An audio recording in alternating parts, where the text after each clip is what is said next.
কীভাবে পোস্টটা শুরু করবো বুঝতে পারছি না। এরকম কথা আমি খুবই আশা করি খুবই কম বলি, কিন্তু আমার মনে হলো কিছু জিনিস আমারও বলা আসছে, যেটা আমার বলতে শেয়ার করতে আমি পারবো।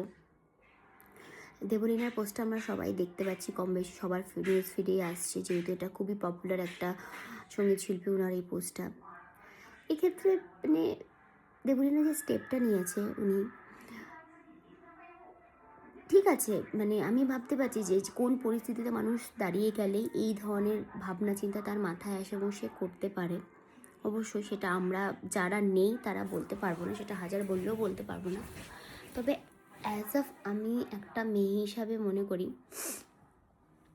আমাদের মধ্যে কিন্তু সিক্স সেন্সটা অনেক বেশি। সিক্স সেন্সটা ইন দ্য সেন্স অনেক বেশি, কোনটা হতে চলতে পারে বা কোনটা হবে বা কোনটা খারাপ কোনটা ভালো, আমরা কিন্তু খুব ভালোভাবে সেটা সেন্স করতে পারি।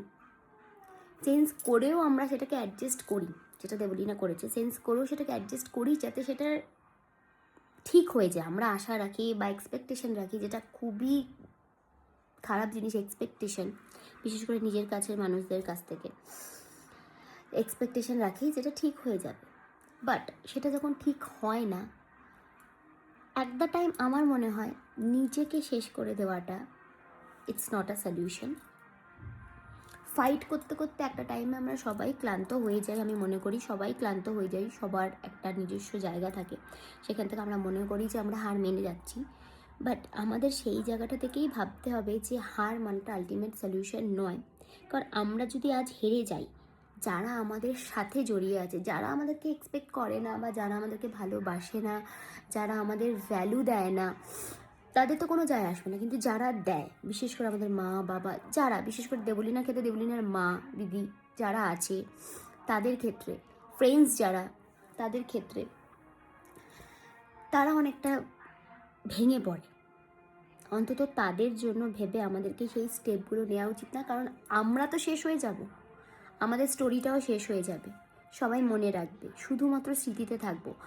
আর যার জন্য শেষ হয়ে যাচ্ছি তাদের কোনো যায় আসবে না, আসবেই না যায়, এটা খুব ন্যাচারাল কথা। কিন্তু যাদের যায় আসবে তাদের আশাটুকুও শেষ হয়ে যায়। তো এক্ষেত্রে আমার মনে হয় আলটিমেটলি নিজেকে শেষ করে দেওয়াটা সলিউশন নয়।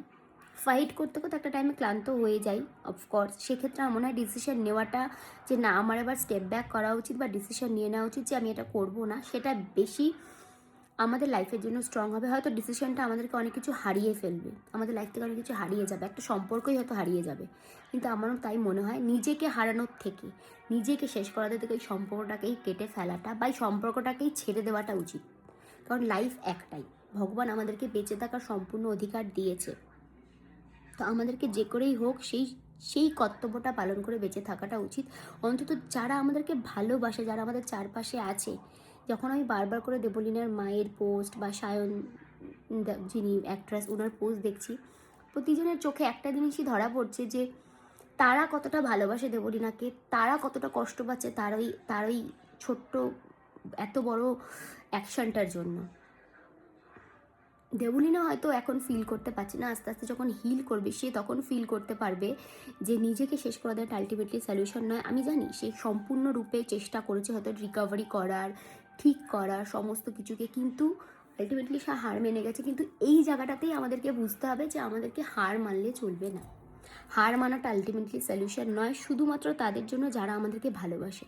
আর তার জন্য যেটা আমরা একটা লাইফ পেয়েছি, ভগবান আমাদেরকে একটাই লাইফ দিয়েছে, আমাদের দায়িত্ব সেই লাইফটাকে যে করেই হোক সেটাকে ভালো মতন লিড করতেই হবে।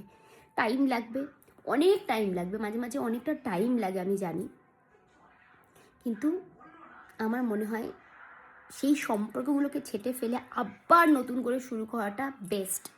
এতে নিজেও ভালো থাকবো, আর আমাদেরকে যারা ভালোবাসে তাদেরকেও আমরা ভালো রাখতে পারবো। আর যদি তাদেরকে নাও ভালো রাখতে পারি, অ্যাটলিস্ট নিজেকে তো ভালো রাখতে পারবো।